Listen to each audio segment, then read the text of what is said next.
So you should know that this is a very chill podcast. And it is just the two of us talking. Welcome to Introvertisim.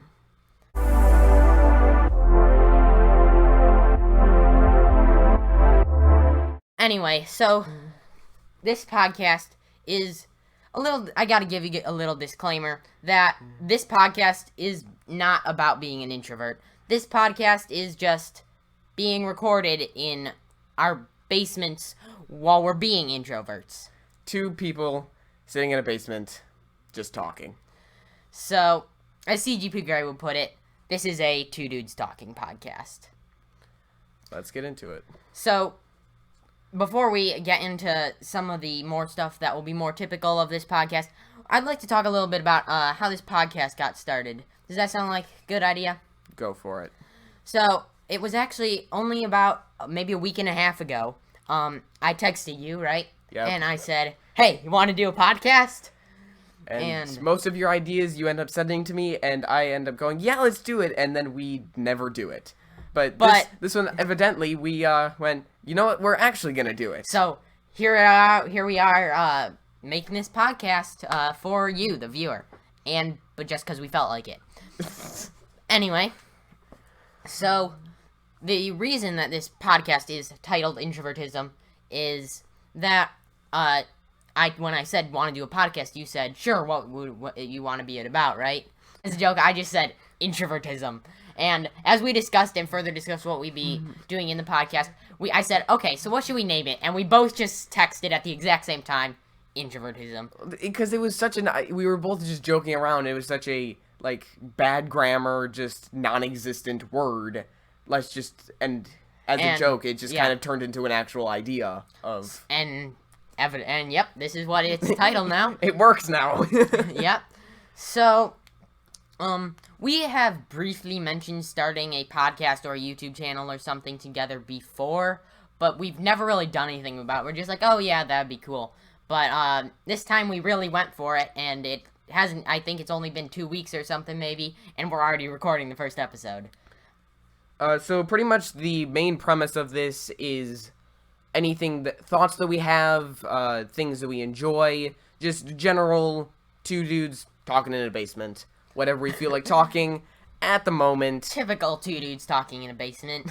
So, here is Introvertisim number 1. So, we have actually known each other for basically our whole lives. We've been friends. We're both think the internet is cool, so we're putting something on the internet now. We both are on our computers probably way too much, and we both enjoy reading and all that sort of stuff. Reading, geek, junk, bunch of books, superheroes. So now let's get into the topic that the podcast episode is actually about. We are going to talk about turning books into movies, and sometimes that can turn out really well or absolutely horribly. So, is there one you'd like to talk about to start off? So in my personal experience, I think one of the best book-to-movie adaptations is Harry Potter, one of my favorite books in existence. Specifically, I think the third book, that movie is so good. I love it to death. The movies are very good. I am not the biggest fan of the books. They are good, but they are definitely not my favorite.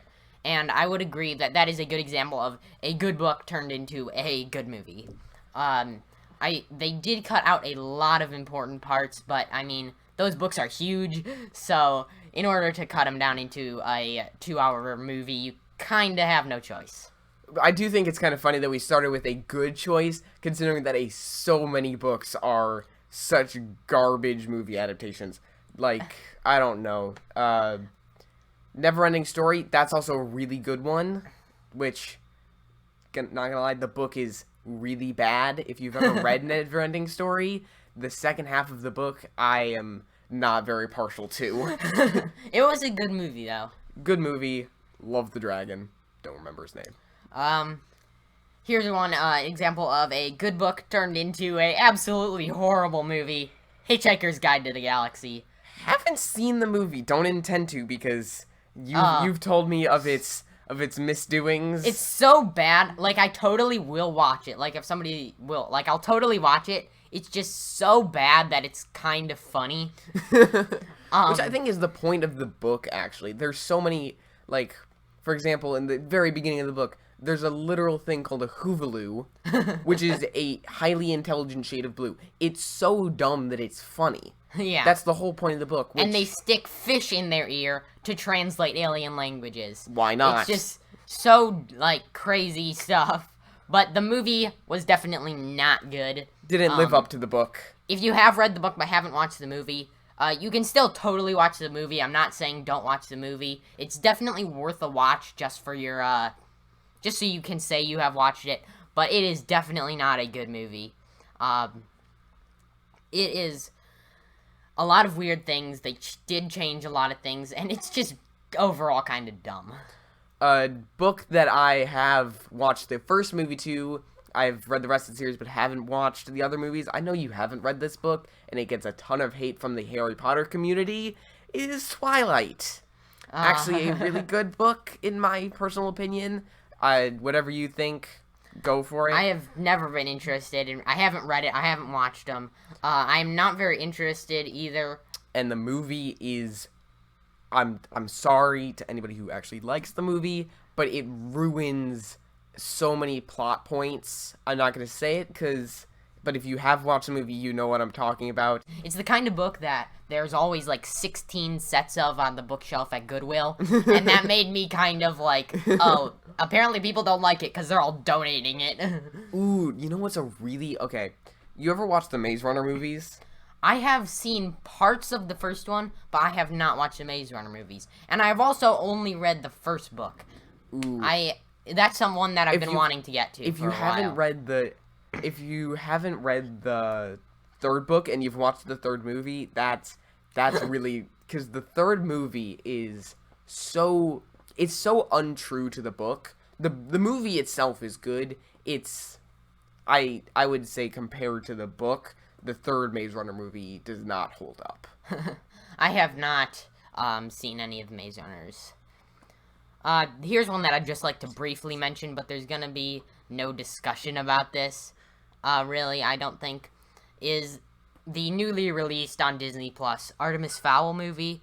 That was an amazing book series, but that movie was the absolute worst thing in the whole world. It was so garbage compared to the... Oh, it was...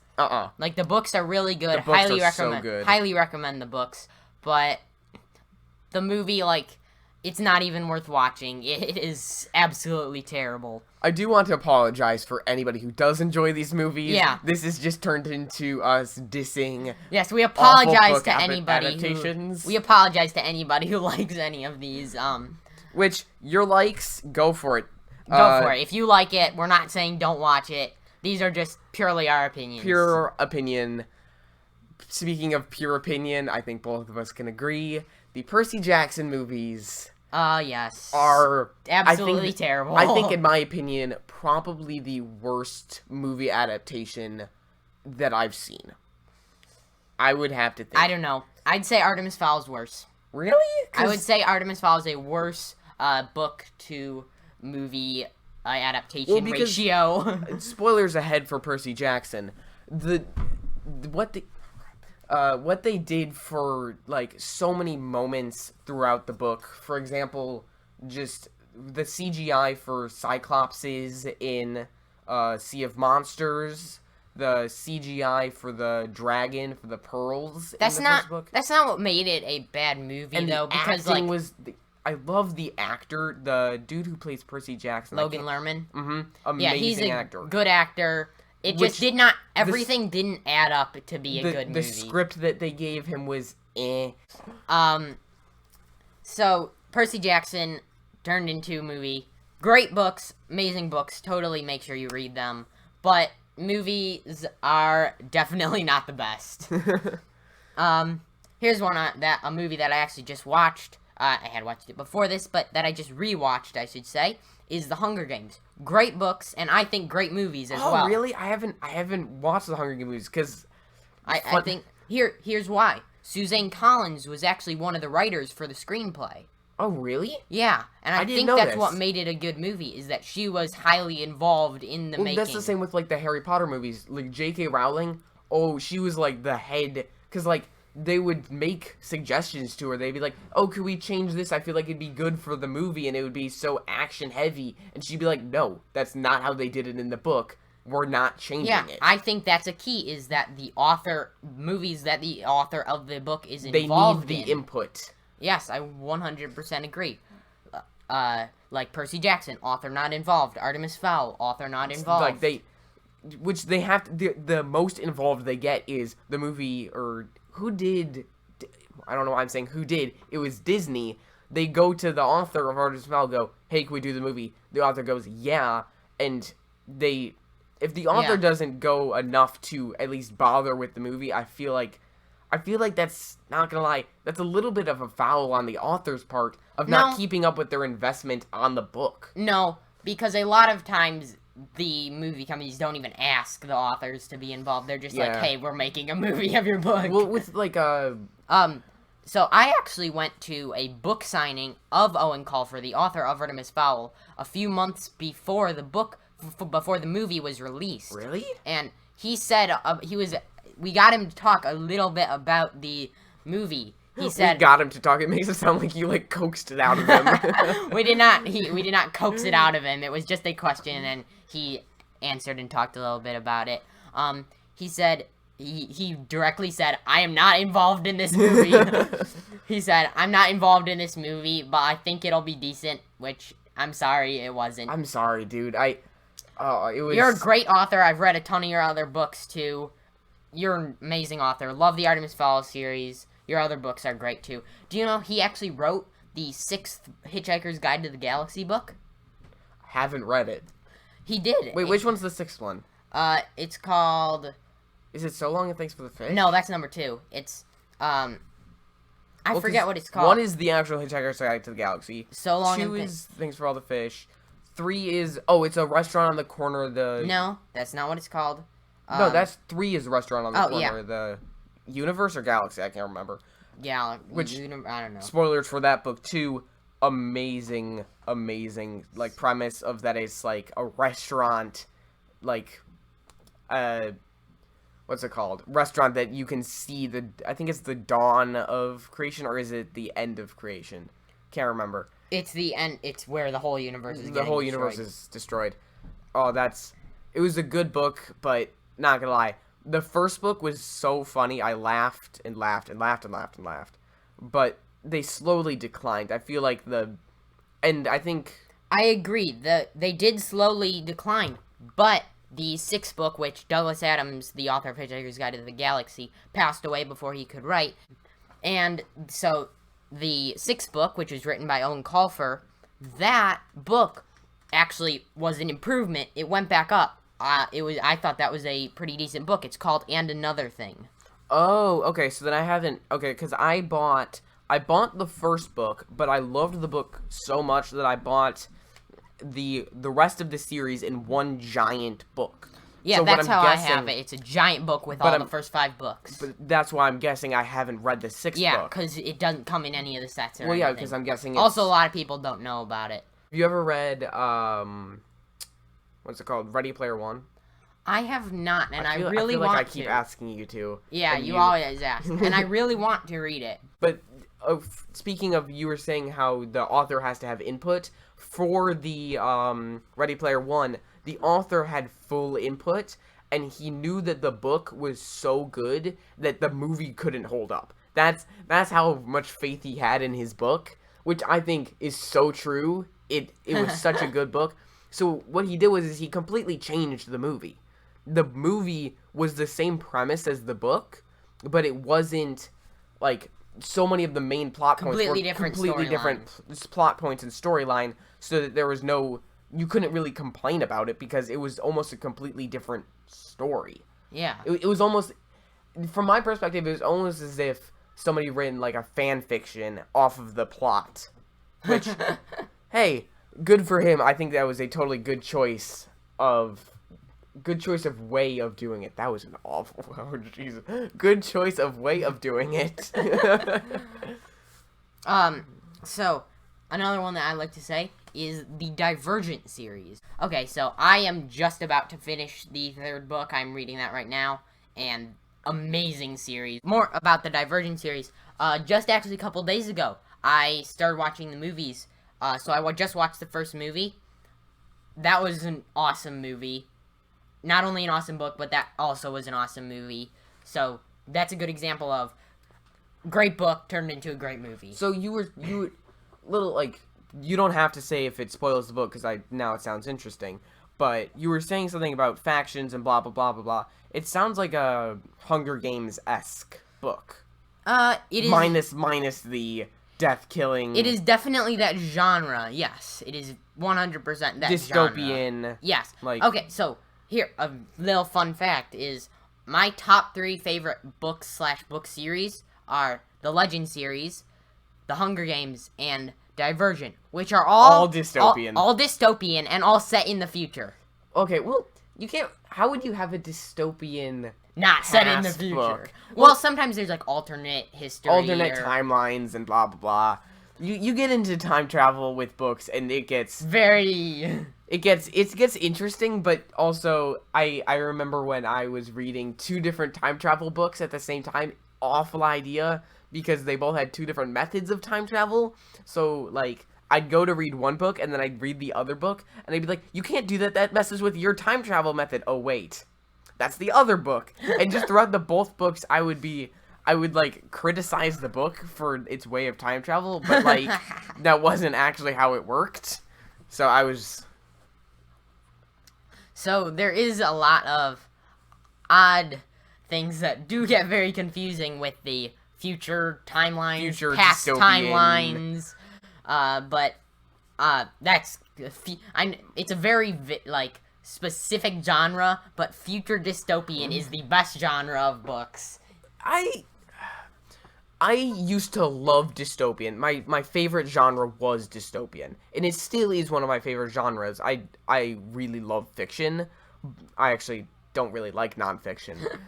But when I started reading dystopian, I got so into it, I would just rent out like 7 books from the library that were dystopian. It was such a very evident pattern of world has come to some cataclysmic event, then there would be, and like a very up and down roller coaster of the world gets so bad, something happens, then like then something good would happen, and everybody would be like, oh my god, like, for example, we found so much food, woohoo, and then something bad would happen to counteract it, and we would just bounce back and forth, which is why I love the Hunger Games series so much, because it adds a fun twist with all of the death and killing and bunch. Yes, a very fun twist, not a very, like, crazy, deadly sad, deadly twist. But it was a good twist on it. But a lot of I feel like when you go to write a dystopian book, you could literally just look up dystopian script and just, like, copy paste. It's like, put character name here, put sad event here, put good event that will eventually lead to bad event here. Like, I feel like it's a very copy-paste formula. And there are actually some movies that are turned into books as well, which usually make for bad books. Really? Wait. Oh, yeah, make for bad books. Yeah. Like, Star Wars. Like, yeah, oh, Star no. Wars turned into books. Oh, no. Those are not good at all. Star Trek. Some of the Marvel movies were turned into books, and there is a series that has a Captain America book, Iron Man, Thor, and a Hulk book, and then there's an Avengers book. How good is that? I'm guessing that's brilliant. It's basically like they took the script and just put quotes around each line instead of. So, yeah, and speaking of Marvel, there is Marvel movies. First of all, specifically MCU movies, are some of the best movies. Oh, I think the MCU is, one of the best modern, like, movie series. Both of us really love 80s movies, so I feel like some of the Marvel movies can't contest with, like Back to the Future, Yeah, like Indiana Jones.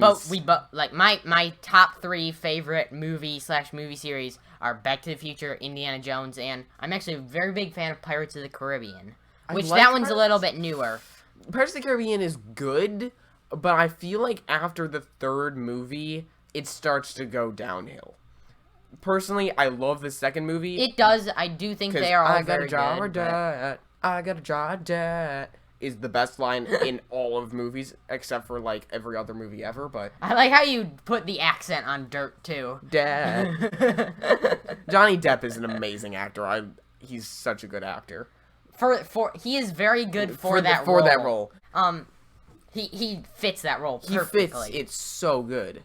Which other actors that fit roles really well, back to MCU of Iron Man. Yeah, I was gonna say Tony Stark fits Tony Stark fits Iron Man really well, doesn't he? Robert Downey Jr. is great in that role. I cannot imagine anybody else playing Tony Stark / Iron Man. Like Tom Holland, amazing. He's great at playing Spider-Man. Both you and me. He gave him like fanboy over Tom Holland. He's Don't use that word. Oh, okay. You don't have to use that word. I know I fanboy over Tom Holland. I don't like that word. Okay. But Tom Holland, amazing. I think he gave the character a great like little twist too. Like, I'd hate to say that Tobey Maguire did a good job. Both of you and me are such Spider-Man, I would say geeks, because fans. Wouldn't geek mean like pop culture stuff, and then nerd is like school. Yeah, I think so. I would say we're such Spider-Man geeks. Like, I feel like Tobey Maguire did a good job. Tobey Maguire did a good job as Peter Parker. What's his name? Andrew Garfield. Andrew Garfield. Good Spider-Man. Good Spider-Man. Very lackluster on the Peter Parker. Yeah, but those movies were, I think, scripted way worse. They're scripted way worse. But the Tom Holland Spider-Man movies are by far the best. He's such a good balance of... He's such, like, this quirky, like, just wants to be a normal teenager, but at the same time, he wants to be... Spider-Man, and be with Iron Man, and just be a part of the Avengers. Go to Germany to stop Captain America. And just do things. He's such a, like, you can... And I think Tom Holland, that's why he's such a good actor. Also, like... What 5-year-old kid doesn't want to be Spider-Man when they grow up, right? Well, like have you, what's it, the second Iron Man movie? No, third Iron Man movie with all the robots, right? With the... What? The fiery dude. They're not robots. They're totally robots. They're not robots. What are they? They're fiery dudes. No. The main guy is the Mandarin. Yeah, but at the same time, there's a bunch of those, or that might be the second... No, it's the second movie with all the military robots, right? So there's the first one where he's going against the bald dude. First one, him and the bald dude. Obadiah. The second one is with Whiplash. With Whiplash, laser whip dude. But then at the end of the movie, it's the dude who... Yeah, it's totally the second movie because he works with the Whiplash dude, the really expensive dude who gives all the weapons to War Machine, or Iron Patriot, if you want to call him that lamest name ever. Have you ever watched the X-Men movies? I watched the first X-Men, but that's it. If you've read the comic books, you know the X-Men wear these yellow, like these bright neon yellow jumpsuits, and in one of the X-Men movies, I remember Wolverine was complaining about his suit. And I can't remember who, he says, "What do you want us to wear? Bright yellow jumpsuits?" Which I think is kind of like a cool nod to either, one, you could say the old comic book suits, or just how kind of, honestly, kind of ridiculous their old suits was. Yeah. If you're trying to be secret stealthy superheroes, let's throw on little, like, traffic cone neon yellow. Yeah. Said that about me. Really don't like the color yellow. It's so very important tidbit that you don't like the color yellow. It's an important tidbit. I'm just gonna say, I don't like the color yellow. That's surprising because your favorite color used to be brown, which I love. I don't like the disgusting brown. I like the chocolate brown, like Like, if you ever look at a milk chocolate bar, milk chocolate brown. Now you're making me hungry. We should go get chocolate after this. You want to go on a break and get a snack? Okay. Okay, we'll be back right after this.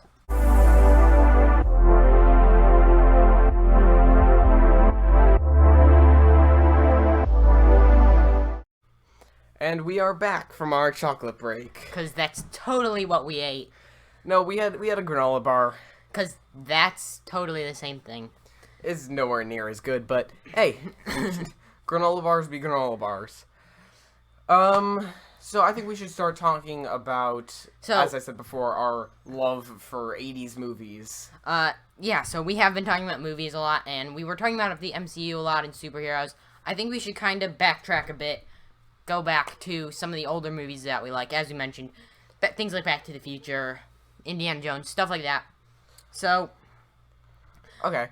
So, something I always find interesting is, this is just a little tidbit. Lots of tidbits. This is kind of relating the 80s movie to some current TV, is that so on the clock tower in Back to the Future, the one that gets struck by lightning, there is like two gargoyle sort of things. The one that right next to the clock. Yeah, because I remember, because in the scene where Doc has to climb, he grabs onto one of them. And that exact gargoyle, like that same prop, they actually painted pink and put in the building of Catco Worldwide Media in CW's Supergirl series. It actually appears in like most episodes. No way. And it's the exact same one. Yeah. Okay, I find that really cool. I also do find it really kind of sad that they, which, to be honest, like, I would say it's really sad that they painted an original movie prop, like, pink, but to be honest, if they didn't do that, nobody would really be like, oh no, they painted it pink. Like, yeah. If they didn't say that, nobody would have been like, oh, that, I can see that gargoyle, and that, the little nick on the shoulder, I can tell that was the Back to the Future. The Back to the Future gargoyle. So, I love Back to the Future, but I'm gonna be honest, I'm not a huge fan of the sequel, and I guess the end of the trilogy, the third movie. I think it's very obvious what they did. They kind of rinsed and repeated the original movie, like and it's a very obvious scene. Like you can when tell. He wakes up with his mom. Instead of the exact same, they just changed out like who. Well, I think the only difference is... Yeah, but he wakes up with his mom, and then she's young, and then but it was like his great-great-great-grandma. And then she's old. So, yeah, he wakes up, and he's with his mom. I think the only difference is in the end, when Doc Brown has the time train, which is so cool. Yeah. I love it. The time train is awesome. And I so wish there was more... As much as I would love to say I wish there was a fourth movie with the time train, I don't want it. I don't think that if they were to make a current... Plus, Michael J. Fox is way too old to do another one. No, even if they did, like, after they made the third one, they immediately started working on the fourth one, I don't think it'd be that good. I agree. At the way that they were going, you could, even if you love the first, second, and third one, nobody can admit that I think they get worse. I do think they... I personally, first is the best, and then I'd honestly... Don't hold me to this. I'd go 1, 3, 2. I agree. That's exactly what I was going to say. Well, number 1 is then 3, and then 2 is the... They're all... Don't get me wrong, they're all good. They're all good. I'm going to go amazing. Oh, yeah, they're all really great movies, but... if I had to rank them... The second one's not as good as the first one. But... I think if they were to make a fourth one, modern now, or after the third one still in that time, I think, what would they have made it on?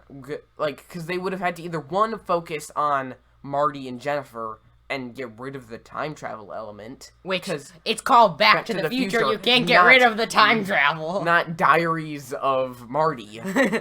Marty's Diary. Maybe that's like the side flick. But then they could have done a side series with just Doc and his wife. But I think it was a good ending. It was a very good ending for the series. and I do not think that it should be. I think it left a decent amount up for speculation, and it left enough. It should, because I think you don't want to define it to one the ending. It was a good balance between enough for speculation and not enough for another movie. I agree. Yeah, I think it was a good balance. It was a very good balanced ending. Another great movie that didn't do so well at that was Indiana Jones. You can see, because they're making another one. Yeah, okay, so they made the first three. All great movies. All great movies. Amazing. They made the fourth one. Still a very good movie. Still a good movie. Nowhere. Okay, I'm going to say, first movie is the best Indiana Jones. First movie by far. By far. Then I'd say number 3 is second. Really? Then I'd say Crystal 4 Skull. and, Wait. 4 and 2 are very close. Crystal Skull beats Temple of Doom. Crystal Skull is number 4. No, is number 4. Sorry. Last Crusade is number 3. Last Crusade is number 3, which I think they should have left it at. They could have totally left it. I think they should have left it at Crystal Skull. Yeah. Now they're making number 5. Earlier, before we started recording, you were saying they were making a 5th Indiana Jones, and I said, how? Because my mind went, Han Solo is dead, so that must mean Harrison Ford must be dead. I recently rewatched Indiana Jones, and me too. After watching, I think the last Harrison Ford movie that I watched, besides the last time I watched that, was movie number 9, which was not, give it credit that I don't like the 7, 8, 9 Star Wars movies. 9 was the best. 9 was the best of the yes, sequels. 9 was definitely the best of the. But that was the last time I had trilogy. seen Harrison Ford, and Harrison Ford is way older than he was when he did Indiana Jones. So when even Han Solo, or in even the Han basic Solo in the trilogy. basic trilogy. So when I saw when the first scene when he whips the gun out of the guy's hand and then the light goes onto his face, I let out an audible gasp because he was young Harrison Ford. Correct me if I'm wrong. So the first one, Temple of Doom, is No, the first one is Raiders of the Lost Ark. yeah, obviously, because the whole movie is them going to get the Lost Ark and raiding the raiding Lost Ark. the Lost Ark. Then the second movie is all about the Temple of Doom. 3, Last Crusade. What is Last Crusade about? Last Crusade. I actually just watched it a couple days ago. Which one is it? Last Crusade is number 3. That is he with his dad. And they have to go find Holy Grail. I didn't love that one. Not gonna lie. It was better than Temple of Doom, in my opinion. Really? I think it was better than Temple of Doom. Okay. I think, in my opinion, that as Harrison Ford got older, I think the movies decreased in, I guess, because he was not the bright young adventurer. The bright young adventurer as he was, because he was getting older. That's how life works. That's how life works. You can't, you don't see 90-year-old people being That's Indiana why there's Jones. no Back to the Future number 4. Michael J. Fox got too old. Yeah, so, I'm trying to think of other 80s movies or... So, whenever we are, a conversation starter that you use a lot is, you just ask me this list of movies. Have you seen this? Have you seen this? Have you seen this? Oh. And it's always the same list. It's the same list of... Terminator, Matrix, and then you always end it with Jaws. WarGames. Oh, you always end it with I always WarGames. end it with WarGames. Which that one, the answer is actually yes. I know you've seen WarGames, but for some reason, in my mind... Every time you ask it, you think I haven't seen WarGames. I haven't seen Now, that's a WarGames. little bit more obscure one, so I'm guessing a lot of people listening have not seen WarGames. You can see the 80s movie geeks coming out. But WarGames is, I think, a really good... It's a very good movie. It's such a good movie. Who plays Luke in Star Wars? Luke Skywalker was played by Mark Hamill in Mark Hamill. Who- Wars, Episode 6, Return of the Jedi. So, speaking of Mark Hamill, he does a lot of voice acting work now. Okay. Because he does Joker in a lot of the animated stuff, who in my personal opinion, that. is, I think, the best Joker that we've had in a while. I think... I agree. Because I don't like Suicide Squad Joker. I haven't seen Suicide Squad, but I know what he looks like. Yeah, he looks kind of weird. He looks kind of weird. I feel I like don't like. I'm not trying to be. also haven't seen this, but another Joker that I really like the look of is the Lego from the Batman Joker movie Joker. The Lego Batman movie Joker. He looks awesome. Okay. Not gonna lie. I keep saying not gonna lie. Huh.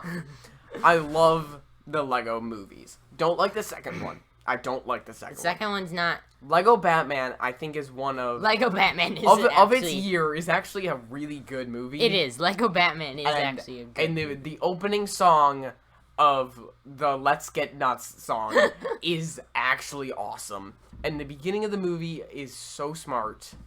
Like, if you've ever... it's such a, like... It almost makes fun of other movies. It's all good movies start with a black screen. It's such a... It makes fun of itself in other movies in the fact that almost all movies start with black screen, logo, like, so many logos. Why do movie companies need to have 8-hour logos? Because they need advertising in order to be a company. Well, if something was released, if a movie was released, and you liked the premise of it, but you didn't know who made it, would you still watch it? Yeah. Okay. Because you don't know who makes it typically until you see that beginning. But then you realize that it was made by, I don't know, say for some reason you didn't like Disney, and it was made by Disney. Do you just stop liking the movie? I don't know, but the companies need advertising so that people want them to make more movies. Yeah, that's a good point. Okay. You want to close there? Sure. I think that's good. Thank you for watching the first episode of Introvertisim, and make sure you follow us wherever you get your podcasts. Also, subscribe to our YouTube channel for exclusive content. Yep. Link will be in the show notes. Thank you all, and I'll see you in episode 2. We Goodbye. will see you in episode 2. I have to be inclusive. I won't see you in episode 2. We will see you in episode 2. Thank you. See you guys. Bye. See ya.